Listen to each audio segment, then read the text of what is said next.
ibu bapak sekalian, generasi awal dan juga generasi yang masih muda. Mohon maaf saya melihat Pak Toha lenggah di sana. Beliau termasuk generasi awal, mungkin sebelum wihara ini berdiri, beserta ibu, Pak Toha dengan ibu.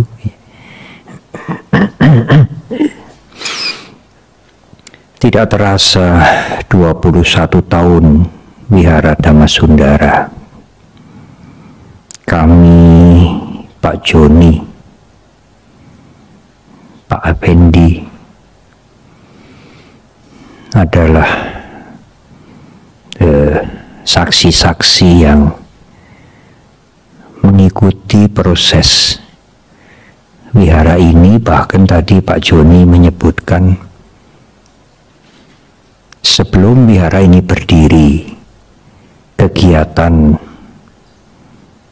belajar Dhamma, mendengarkan Dhamma itu sudah berjalan.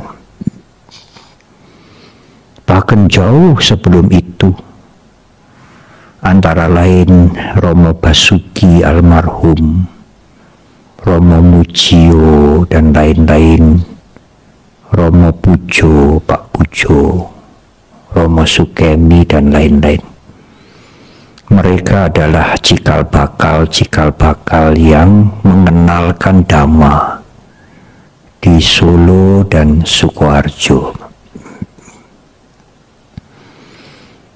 Dan muncullah wihara ini seperti tadi dikisahkan kembali oleh Pak Joni. Saya bahagia sekali, dan kisah seperti itu jarang diulang pada waktu ulang tahun wihara, tetapi hari ini diulang. Bagus sekali, membawa ingatan kita pada masa-masa awal bagaimana wihara ini berdiri. Dan biasanya kalau wihara itu sudah berdiri lalu sudah stagnan, ya. Tapi wihara ini berkembang. Setelah Pak Sun meninggal, Suwargi, ada gedung serbaguna di belakang, dipersembahkan oleh keluarga Ibu Imelda kepada yayasan. Justru setelah Pak Sundoro meninggal dunia, lalu kemudian wihara ini bersolek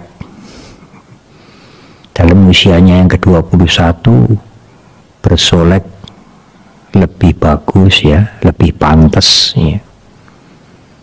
Sangat pantas dan sama sekali tidak norak. Dengan dilengkapi plaza pohon bodhi dan relief. Di relief itu ada relief Sutasoma juga. Kemudian stupa dan lain-lain. Dan belum berhenti. Mungkin pada perayaan Waisak tanggal 4 Juli kalau tidak salah, ada sesuatu yang diresmikan lagi. Saya sangat bahagia, dan sesuai dengan permintaan Pak Joni yang mewakili umat Buddha Solo menyampaikan amanat almarhum Pak Sundoro, ada biku yang domisili di Wihara Dhammasundara Solo, dari Wihara Mendut atau dari wihara yang lain. Ya, bukannya saya diam, saya berusaha untuk membujuk, ya. Karena di dalam sangga itu tidak komando begitu, tidak komando seperti militer begitu, ya. Kami memohon tetapi juga membujuk, ya. Siapa yang berkenan, tetapi juga yang sesuai dengan kondisi di Solo. Dhamma kelas, forum-forum seperti ini di Solo selalu penuh, tidak pernah kosong atau hanya separuh ruangan, selalu penuh. Dan forum seperti ini juga terbuka untuk semuanya, tidak hanya untuk umat Buddha, dan dengan bebas, dengan senang hati, bahkan dengan berterima kasih, saudara-saudara kita, teman-teman kita juga lintas agama ikut hadir untuk ikut mengerti apa sebenarnya yang diajarkan oleh Buddha Gautama itu.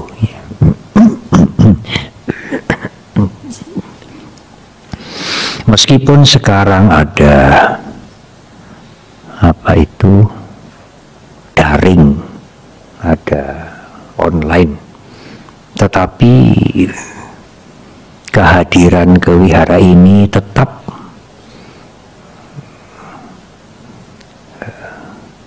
tidak surut. Wihara ini memberikan suasana yang lain dibandingkan dengan wihara-wihara yang lain. Baiklah.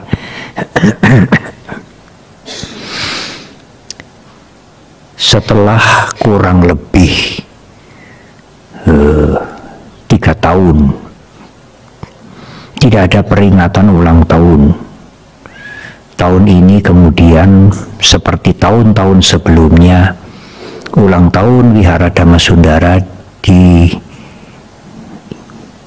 diisi dengan semacam sarasean atau dhammatok, dan juga satu acara lagi patidana bersama yang saudara-saudara kami Muslim sering menamakan nyadran, ya. Patidana bersama pada tanggal 1 April nanti dalam rangka ulang tahun Wihara Dhammasundara sekaligus menjelang Qingming.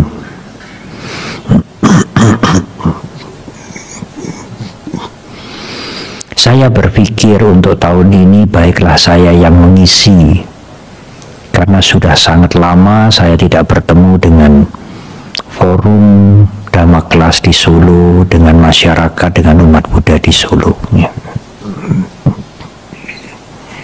Saya mengambil tema tentang musuh, mengatasi musuh, menaklukkan musuh,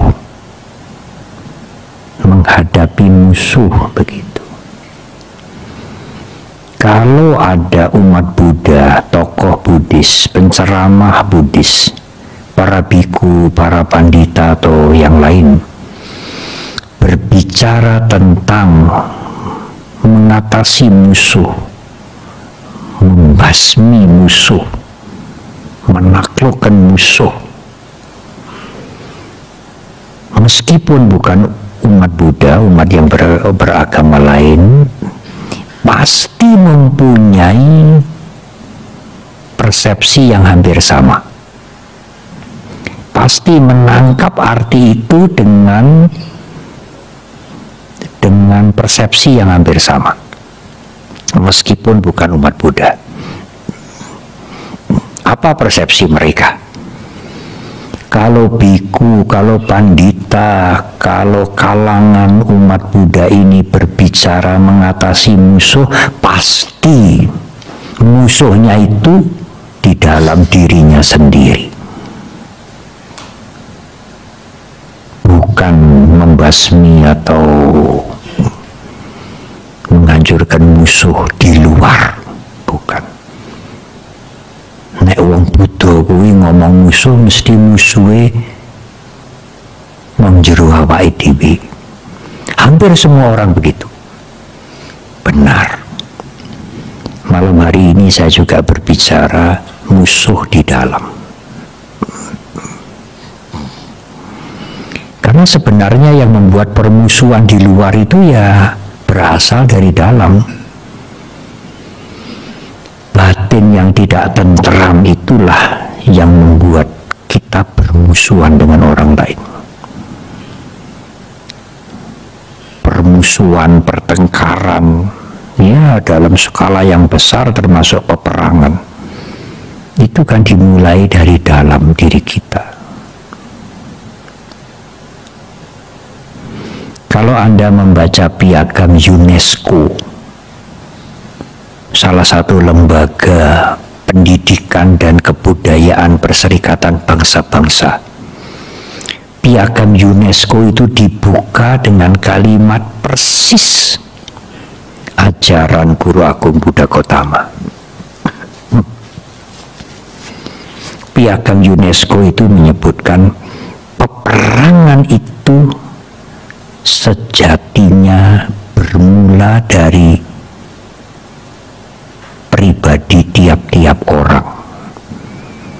Peperangan itu sebenarnya dimulai dari dalam diri manusia. Itu piagam UNESCO. Persis seperti ajaran Guru Agung kita. Semua perilaku kita itu bersumber dari pikiran kita sendiri. Dan perilaku kita itu memberikan dampak sosial kepada masyarakat karena kita tidak hidup sendiri. Saya mengutip kali ini dari Dhammapada yang dalam bahasa Pali disebutkan akodena jine kodang asadung saduna jine kadariang danena sajena likawadinanti. Akodena jine kodang, taklukkan, tundukkan kemarahan dengan tanpa marah. Asadung saduna jine, tundukkan kejahatan dengan kebaikan. Kejahatan yang mana yang harus ditundukkan? Ya yang di dalam ini. Kemarahan mana yang harus diberantas, yang harus diselesaikan? Ya kemarahan yang di dalam itu. Jine kadariang danena, tundukkan kekikiran dengan suka memberi. Sajena alikawadinang, tundukkan kebohongan, kemunafikan dengan saja, kejujuran. Nah, semua yang disebut tundukkan itu ya di dalam, bukan menundukkan orang lain ya.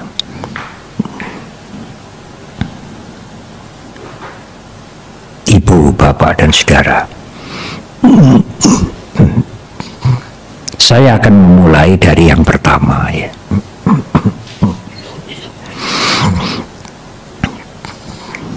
Saya berusaha untuk tidak berbicara terlalu panjang dan mungkin juga tidak perlu tanya jawab. Karena apa? Karena angkringan itu sudah menunggu.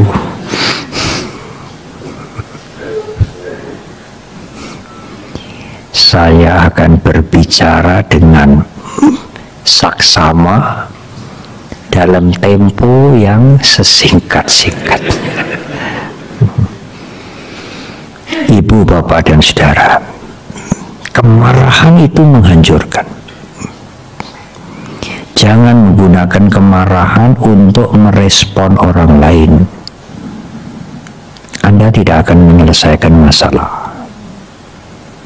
Dan kalau orang marah menggunakan kemarahan untuk merespon sesuatu terhadap orang lain, menandakan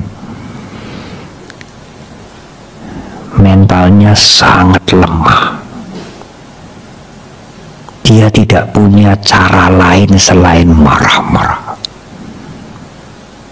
Kalau dia punya wisdom, dia punya nalar yang jembar, dia akan menghadapi masalah dengan nalar, dengan wisdom, bukan dengan marah-marah.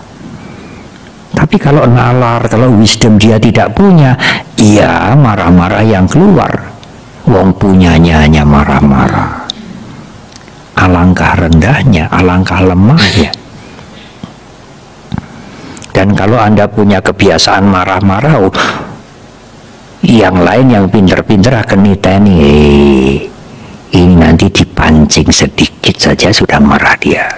Hati-hati. Anda mudah, kelemahan Anda mudah sekali dibaca oleh orang lain. Dalam psikologi modern, marah-marah itu sakit jiwa. Sedih juga sakit jiwa. Khawatir, takut sekali, jangan-jangan kayak begini, juga sakit jiwa. Enggak apa-apa, wajar, tapi harus sembuh. Kalau saya pilek, perutnya sakit, berak-berak ya, mencret-mencret, sakit, harus sembuh. Bantai kalau nggak sembuh, beraknya berbulan-bulan, ini melintir-melintir, ini pendak malam terus begitu. Namanya kelainan. Ada kelainan di sini. Ora podo karo liya-liyane, ada kelainan, perutnya ada kelainan.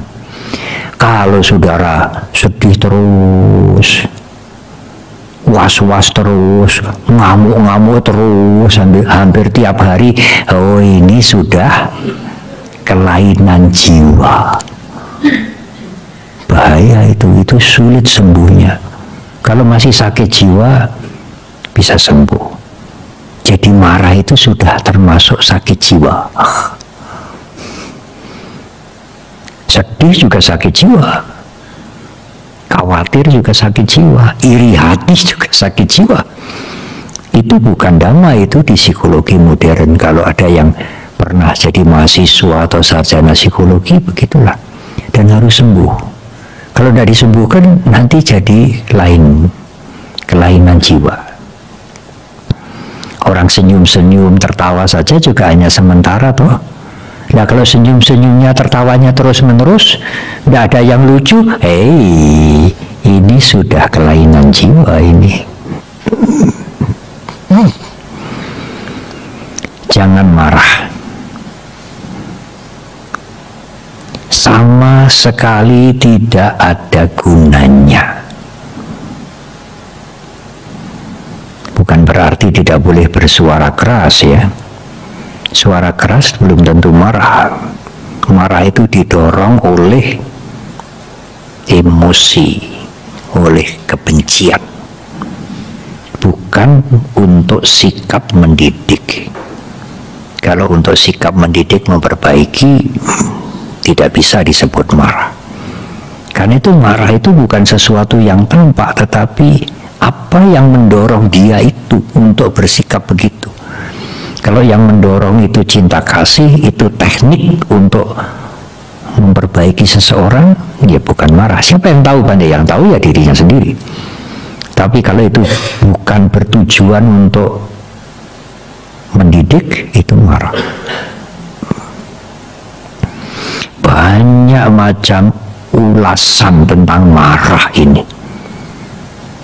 Salah satu ulasan, kalau Anda melakukan kebaikan tiap hari, beramal, berdana, bermeditasi, menjalankan sila, tiap hari, bertahun-tahun, sekali Anda marah, timbunan kebaikan itu seperti dibakar, hangus.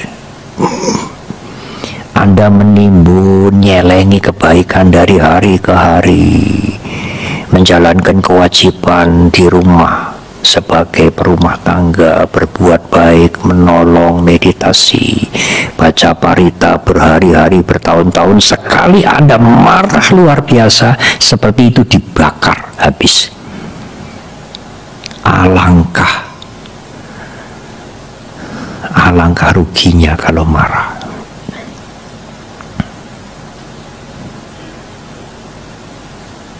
Ibu, bapak, dan saudara. Yang kedua adalah asadun saduna jini. Taklukkan kejahatan dengan kebaikan. Nah, kejahatan ini hadirnya, datangnya, munculnya juga dari pikiran. Kalau seseorang berbuat jahat, jangan menyalahkan yang lain. Oh, ada setan yang mengganggu gitu ya. Setannya harus diberi sajen supaya tidak mengganggu. Ya itu pikirannya sendiri.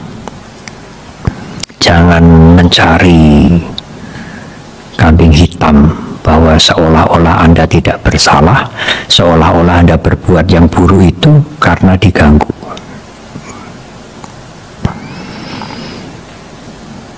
Suatu saat ibu bapak dan saudara, kalau saudara mau mengambil keputusan, jangan mengambil keputusan saat emosi, saat marah. Keputusannya sering tidak tepat karena Anda memutuskan dengan tidak bijak. Marahnya itu dileremkan dulu. Kalau bisa ya biar meditasi dulu sore ini. Nanti kemarahannya itu, gregetannya itu dipikirkan lagi nanti malam setelah meditasi. Nah kalau tidak bisa meditasi bagaimana Bante? Tidur dulu. Besok dipikir lagi. Nah besok pagi setelah selesai mandi kita pikir lagi, keputusan bisa beda banget. Lain seperti yang kita angen-angen kemarin sore. Tidak usah begitu. Beda sekali karena semalam kita sudah rileks, sudah tidur. Jadi sorenya itu begini begitu. Begini harus begini, kita diinjak-injak, kita tidak dihargai. Saya harus begini, harus begini. Kalau tidak meditasi ya tidur dulu aja. Besok pagi-pagi bangun, habis mandi pagi rileks. Gimana? Nggak usah. Marahi perkara nanti kalau kita melakukan begitu ya, hilang sendiri. Itu salah satu cara untuk mendinginkan kemarahan. Syukur kalau Anda melatih meditasi. Kalau tidak ya paling tidak tidur dulu. Ibu, bapak dan saudara, saya ingin cerita saja. Saya sampaikan ini, cerita ini waktu peringatan Magha Puja di Mundilan kemarin. Menaklukkan kejahatan dengan kebaikan. Ceritanya agak kuno, tetapi kasus itu bisa terjadi di dalam rumah tangga, di pekerjaan, dengan teman sekarang, meskipun tidak persis seperti kasus di zaman kuno ini. Dahulu ada seorang raja kecil namanya Dirgeti. Dia punya anak namanya Dirgahayu. Suatu ketika Raja Dirgeti ini diserang oleh raja besar, kalau tidak salah namanya Brahmadatta, kalah.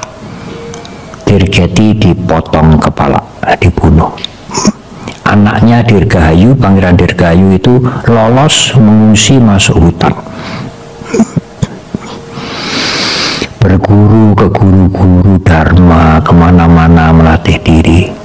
Sampai akhirnya dia menjadi lebih dewasa, tidak diketahui identitasnya, dia tidak cerita apa-apa, masuk ke kota mencari pekerjaan. Bagaimanapun apa yang dia lakukan, akhirnya dia bisa diterima menjadi prajurit istana. Istana dari Brahmadatta yang dulu memotong leher ayahnya, merebut kerajaan ayahnya. Anaknya cerdas, rendah hati, dan cekatan, smart ya.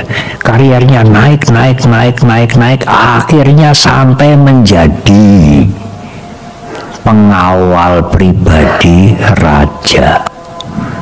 Yang raja itu dulu membunuh membunuh ayahnya.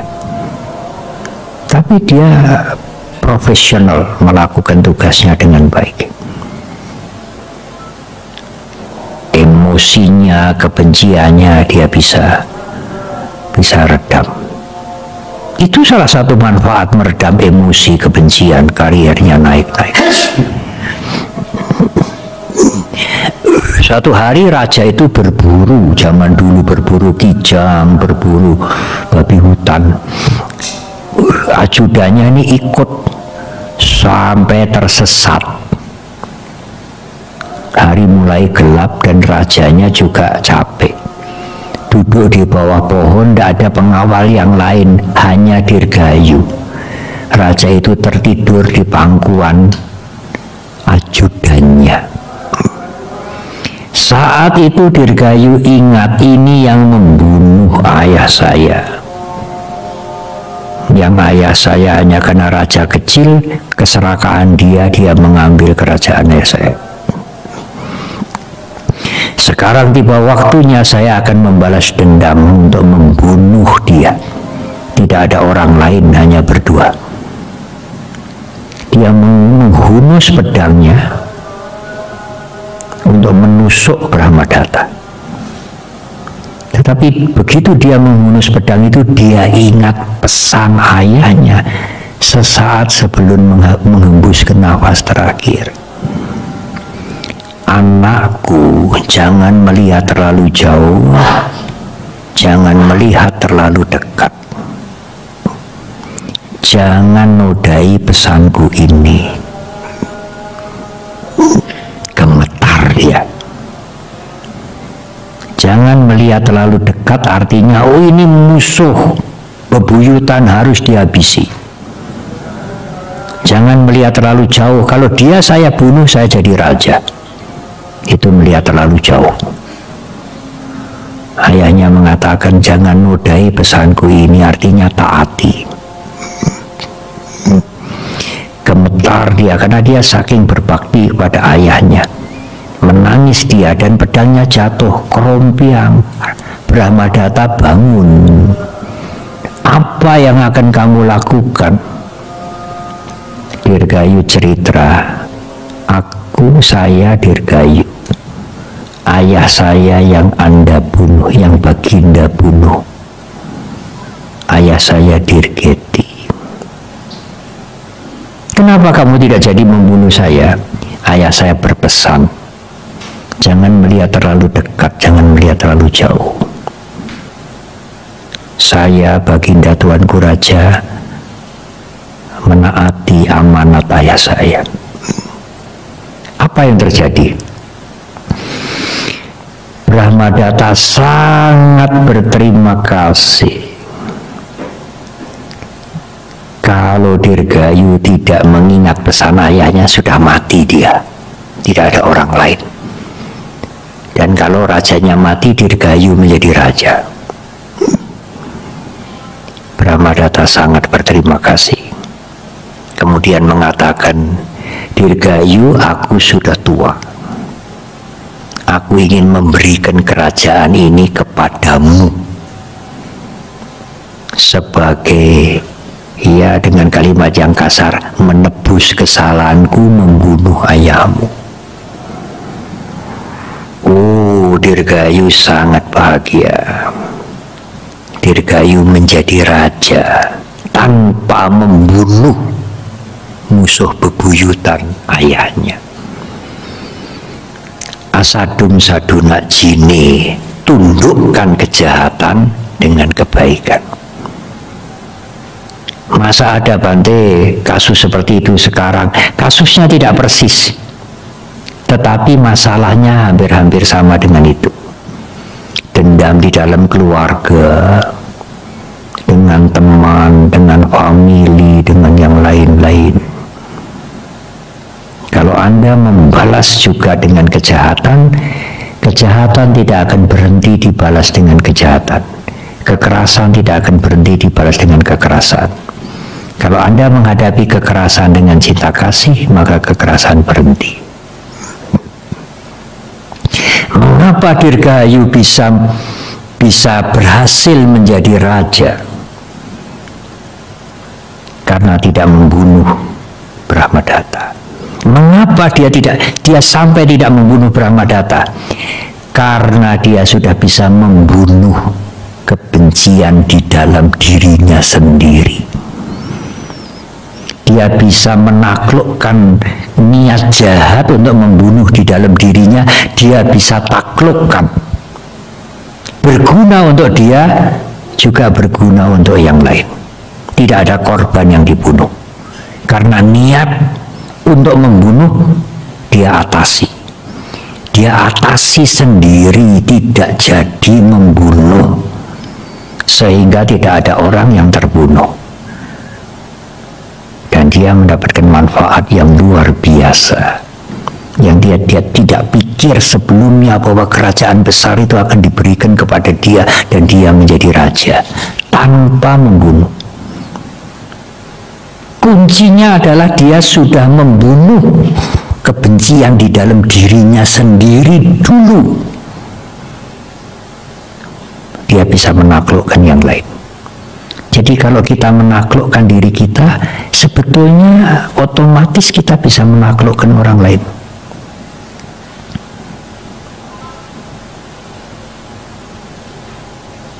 Kalau kita menaklukkan orang lain, menebar kebencian.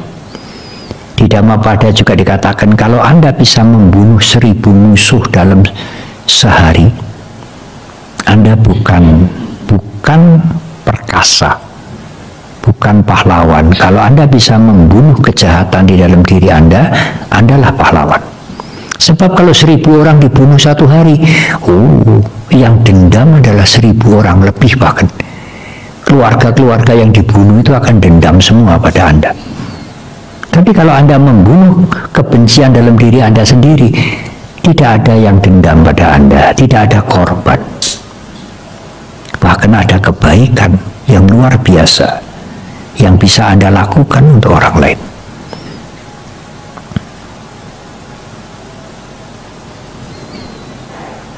Jine kadariyang danena, tundukkan kekikiran dengan suka memberi.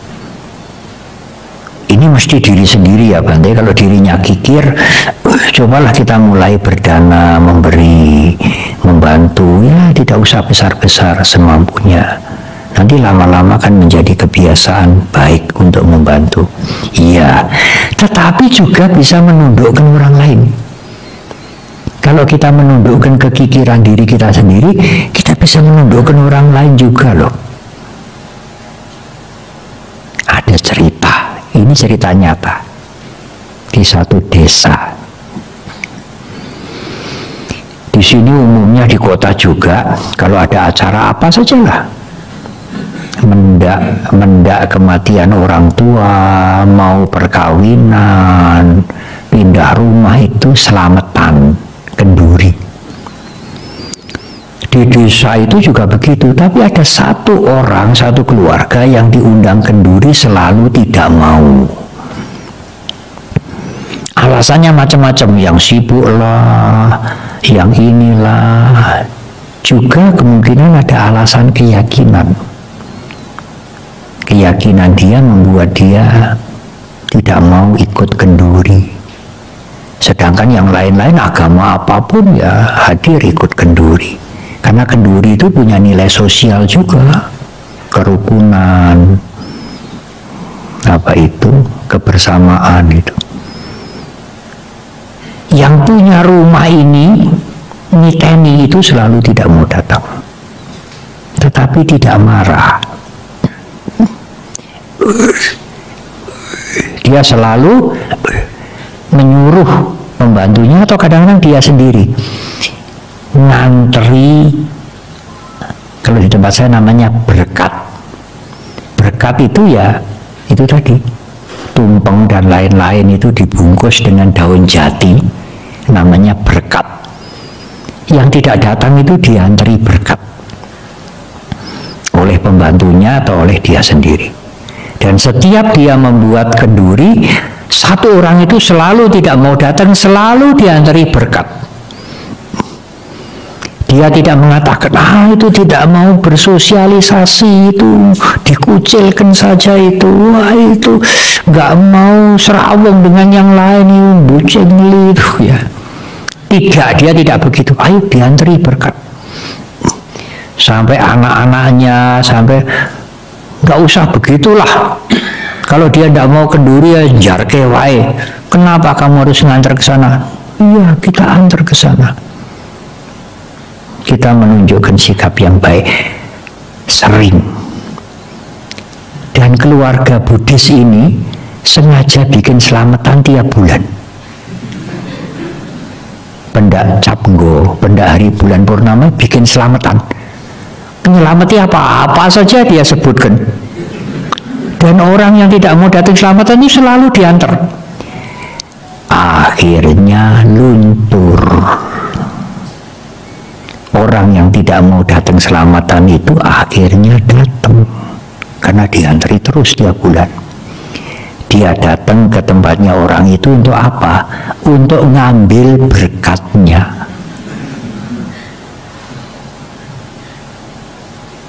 Kemudian lama-lama ikut serawung.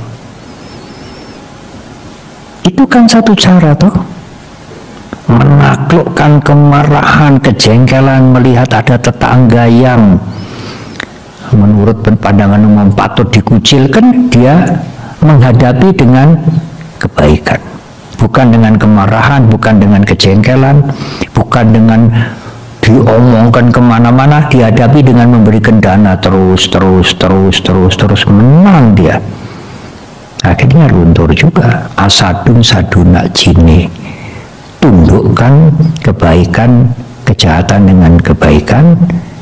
Sajena jine kadari yang danena, tundukkan kekikiran dengan suka berdana. Yang terakhir, sajena alikawadinam, tundukkan kemunafikan, kebohongan dengan kejujuran.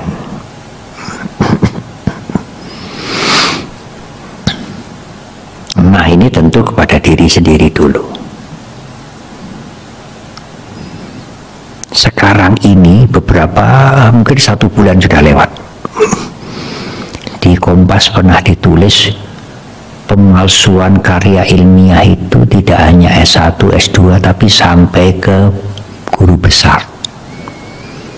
Jadi kalau dosen ingin diangkat menjadi guru besar itu harus punya prestasi ilmiah, membuat tulisan, buat tulisan yang dimuat di jurnal dan lain-lain. Itu bisa dandake komplit sehingga diangkat menjadi profesor. Itu dimuat di Kompas tertulis. Saya jarang membaca Kompas online. Iya, memprihatinkan. Tetapi UNESCO membuat survei dari 62 negara, survei tentang literasi, kesenangan atau kecenderungan rakyatnya untuk belajar dengan membaca. Nah, dari 62 negara yang disurvei ini, kecenderungan orang, kesenangan orang untuk membaca itu Indonesia nomor 61. Jadi masyarakat Indonesia senangnya nonton televisi, ngerumpi, WA, handphone, membaca. Urutan 61 dari 62. Nomor 1 Finlandia. Sedangkan negara lain itu kalau ada waktu senggang di bis, di kereta api, bawa buku membaca. Nah, di sini membaca itu masa 61 dari 62, terlalu itu. Ya pantas saja guru besar itu ndandake ya.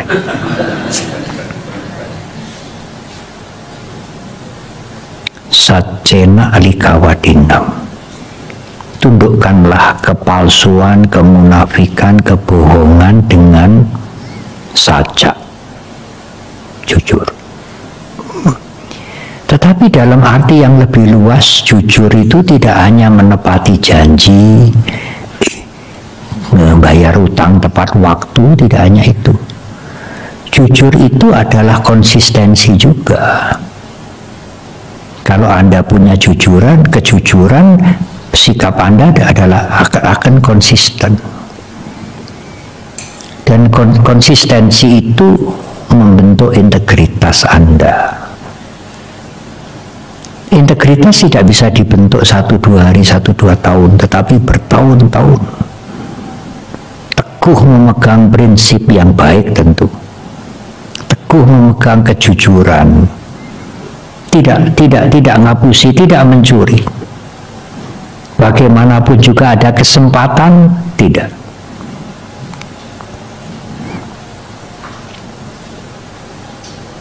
Itu akan membentuk integritas. Saya akan bercerita sedikit karena ini ada hubungannya dengan umat Buddha juga.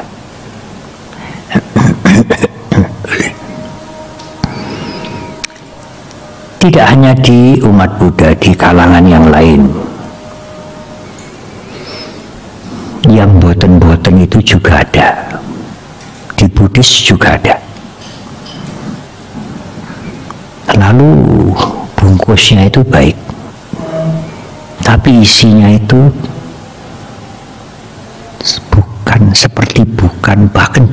bahkan bertentangan dengan ajaran Buddha. Tetapi di luar seperti agama Buddha, seperti Theravada juga, bahasa Pali, jubahnya begini. Ya, tren itu ada di mana-mana. Lah itu menarik terutama generasi muda. Kemarin kan baru selesai musyawarah nasional, pemuda-pemuda Buddhis Theravada seluruh Indonesia kumpul di Semarang. Salah satu tuntutan orang muda itu freedom, kebebasan, karena bebas itu hak asasi. Kami ini ikut organisasi Buddhis Theravada ini jangan dikekang, jangan dilarang ini, dilarang itu, kami mau bebas. Anak muda kan begitu. Saya mengatakan ya silahkan, saya diminta untuk memberikan arahan. Tapi ada dua macam kebebasan. Bebas mengikuti hawa nafsu atau bebas dari pengaruh dari kekuasaan hawa nafsu. Kalau Anda bebas mengikuti hawa nafsu tanpa batas, oh ya tidak karu-karuan. Apakah itu kebebasan? Kenapa kami tidak boleh ke sana, tidak boleh ke sini? Sekarang yang ketoke Buddhis tapi dalamnya bukan Buddhis. Nah, kami sebagai biku, sebagai orang tua ini melihat anak-anaknya, patria itu, ya kami akan melindungi mereka. Kalau Anda hidup di desa, kalau anak ayam itu kutok ya, mau disambar elang itu, induknya akan kruk gitu tuh, mencari tuh. Ya kalau kami merasa ini anak-anak kami ini harus dilindungi supaya tidak disambar elang ya. Harus saya mengatakan kepada mereka, harus ada konsistensi, itu termasuk saja kejujuran. Anda sudah komitmen untuk ikut organisasi Patria ini, ya Anda harus dengan kehendak sukarela, Anda harus, dalam bahasa saudara kami umat Islam, berkhidmat, setia kepada organisasi yang Anda masuki, karena Anda sukarela masuk ke situ, tidak ada yang memaksa. Tapi kalau Anda ingin bebas sebebas-bebasnya, ya jangan di situ. Sama seperti pria, wanita, tua, muda, anak-anak, kaya, miskin, menurut Dhamma, semua orang ini sama, terdiri dari 5 kanda. Jasmani, perasaan, ingatan, pikiran, kesadaran. sama. Karena pria wanita itu sama menurut Dhamma, 5 kanda, apakah boleh suamimu suamiku, suamiku ya suamimu, istrimu istriku, istriku ya istrimu, karena podo toh? Apa boleh begitu? Dhamma mengajarkan kesetiaan kepada pasangan. Itu juga ajaran Dhamma. Kalau Anda menjadi anggota satu organisasi, Anda harus punya kesetiaan dengan organisasi itu. Kalau Anda tidak cocok dengan organisasi itu, ya silahkan pindah. Anda punya pasangan, lalu aku ingin ambil pasangan yang lain. Ini kebebasan kok, hak asasi. Lebih baik Anda bercerai saja. Kalau Anda mau pilih dengan pasangan yang lain, kan begitu. Nah, saya menyampaikan ini, ya saya perlu menyampaikan di Solo juga, karena ya siapa tahu, ya umat Buddha utamanya atau yang senang Dhamma, ada yang ngaku-ngaku, oh ini Theravada, agama Buddha gitu ya. Bahasanya juga Pali, bikunya begini, nanti dulu. Mereka juga mengatakan kan ini sama Bante, kenapa dilarang? Nanti dulu, karena ajarannya itu ada yang bertentangan frontal. Kalau Sang Buddha mengajarkan anatta, kelompok itu mengajarkan nibbana itu atta, yang sejati yang berada di dalam diri ini. Masa itu ajaran Sang Buddha? Dia mengatakan ini kan Theravada esoterik. Nggak ada Theravada esoterik. Mungkin di Tibetan, di Mahayana ada, di Theravada tidak ada. Di Anguttara Nikaya, di Mahaparinibbana Sutta, Sang Buddha mengatakan, aku mengajarkan Dhamma ini untuk semua orang, terbuka untuk semua orang, bisa dipahami semua orang. Aku tidak mengajar Dhamma seperti guru yang mengepalkan tangan merahasiakan sesuatu hanya untuk orang-orang tertentu. Tidak ada esoterik. Theravada tidak ada. Di kitab suci tidak ada. Kitab suci bisa diubah. Ya. Itu demokrasi liberal. Jadi orang Barat itu kalau ada seseorang mengaku Buddhis lalu punya pandangan yang berbeda banget dengan kitab suci, itu hak asasi gitu ya. Kalau saya berpandangan dengan kitab suci itu ortodok gitu ya. Ya kalau kitab suci diubah, lalu pakem kita kemana? Bukan ditafsir, diubah. Yang Sang Buddha mengajar anatta, ini mengatakan atta itu adalah nirwana, itu atta yang sejati di dalam. Itu frontal bertentangan itu. Tapi dia menamakan dirinya agama Buddha, Theravada esoterik. Di Semarang saya mengatakan itu rak podo wae dengan kalian ini toh yang ikut kongres ini. Lalu besok mau pulang beli oleh-oleh dari Semarang, yang dicari itu lumpia ya. Beli, dusnya bagus, casingnya bagus, bareng sampai di tempat dibuka isinya undi-undi. Lalu protes sama yang jual karena ada nomor teleponnya. Yang jual bilang itu lumpia esoterik.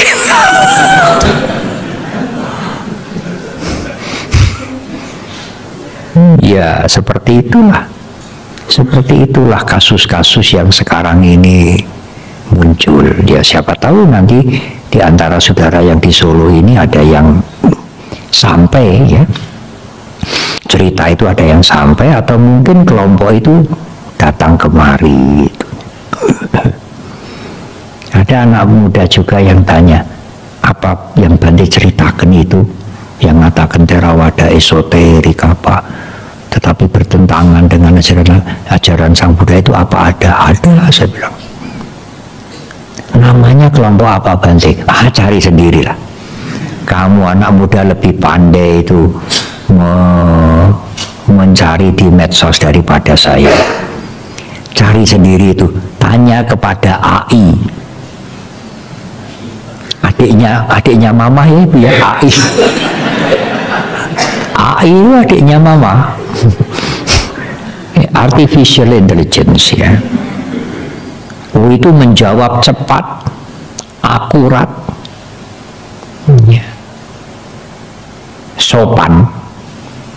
Ya.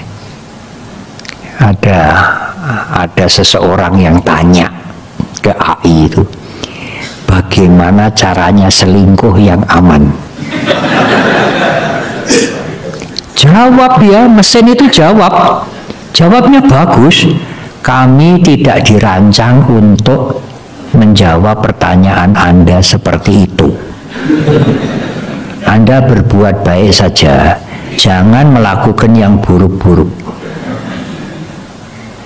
AI itu punya moral, punya etika, bisa menasehati yang tanya. Yang tanya-tanya bagaimana selingkuh yang aman, dijawab semua. Nah, kalau Anda mau tahu yang Bante tadi ceritakan Theravada esoterik itu ada apa tidak, tanya sama AI itu, nanti dia menjawab. Nah, Ibu, Bapak, dan Saudara, ya terutama saya ingin berbicara kepada umat Buddha, terutama yang generasi muda juga. Kalau Anda sudah committed, punya komitmen menerima Buddha Dhamma Sangha Triratna sebagai guidance, sebagai guide, memberikan guidance pada Anda, memberikan tuntunan, ya Anda harus konsisten kepada guru yang sudah Anda terima sebagai penuntun. Bukan persoalan saya ingin bebas sebebas-bebasnya, tapi kalau Anda mau begitu ya boleh, tidak ada yang mengekang.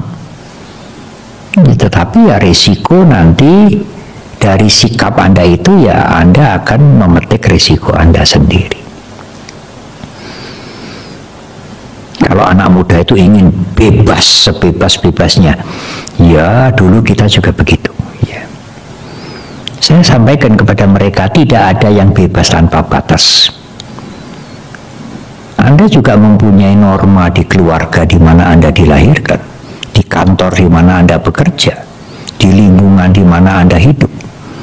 Anda tidak bisa bebas menurut keinginan hawa nafsu Anda sendiri. Pada hakikatnya tidak ada bebas yang tanpa batas. Bebas yang absolut itu tidak ada. Kalau Anda mau ya boleh, tapi risiko tanggung sendiri. Ada traffic light merah, kuning, hijau. Merah harus berhenti. Itu Anda tidak bebas. Saya mau bebas merah, saya mau jalan sendiri. Ya boleh, tapi ada risikonya. Anda ditabrak dari kanan kiri. Anda bisa celaka, dan yang celaka bukan Anda sendiri. Kalau Anda ditabrak dari kanan kiri, itu macet berapa panjang, memberikan akibat sosial yang buruk. Anda senang tidak senang ya harus terima kesepakatan, merah berhenti, kuning pelan-pelan, hijau jalan. Jadi tidak bisa bebas, Bante. Ya kalau mau bebas terserah, risiko tanggung sendiri. Karena kita hidup bersama, kita membutuhkan yang lain juga. Nah, seperti itulah Ibu, Bapak, dan Saudara, 4 hal yang ingin saya sampaikan pada malam hari ini. Sudah 1 jam mungkin saya berbicara. Saya harus mengakhiri ulang tahun ke-21 Wihara Dhammasundara. Akodena jine kodang, mari menundukkan kemarahan di dalam dengan tidak marah. Banyak sekali manfaat untuk tidak marah. Meskipun kita tentu harus belajar.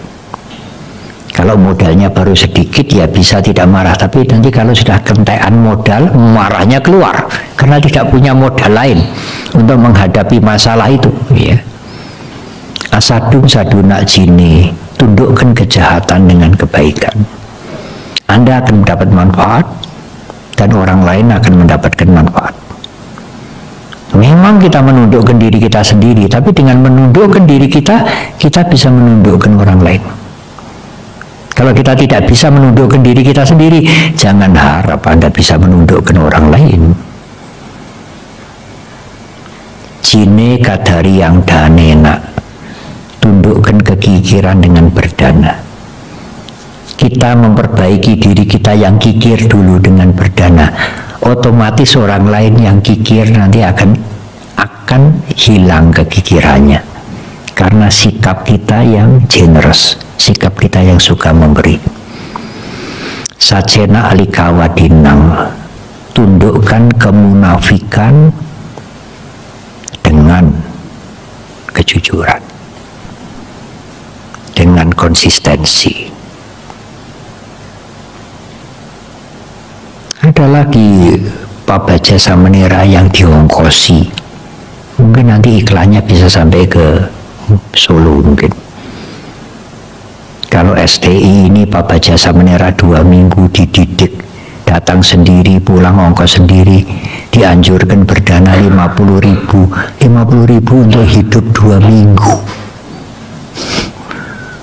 untuk makan sehari habis, belum jubahnya 2 setel, belum buku-bukunya dan lain-lain. Itu mengajar kita untuk berdana, melepas. Ini ada kelompok lain, kalau jadi Samenera hanya 5 hari aja, tidak usah 2 minggu. Datang, ongkos diganti, pulang ongkos diganti, pulangnya dikasih sangu 500.000 atau sembako. Itu menarik sekali di daerah-daerah. Lalu di mana mendidiknya untuk melepas? Jadi orang ikut Samenera hanya karena untuk dapat sangu, nanti kalau pulang disangoni 500.000, 300.000. Padahal menjadi Samenera itu latihan melepas. Animonya banyak sekali ya, karena the money power, kekuatan uang. Bagaimana begitu bisa terjadi, Bante? Ya, di dunia ini apa saja bisa terjadi. Oleh karena itu Anda berhati-hati, mempunyai konsistensi, mempunyai pedoman yang jelas, mempunyai pakem yang jelas. Ya, pakem itu kita perlukan untuk bimbingan kita menempuh kehidupan ini. Dirgahayu Wihara Dhammasundara, semoga mendapatkan biku yang menetap.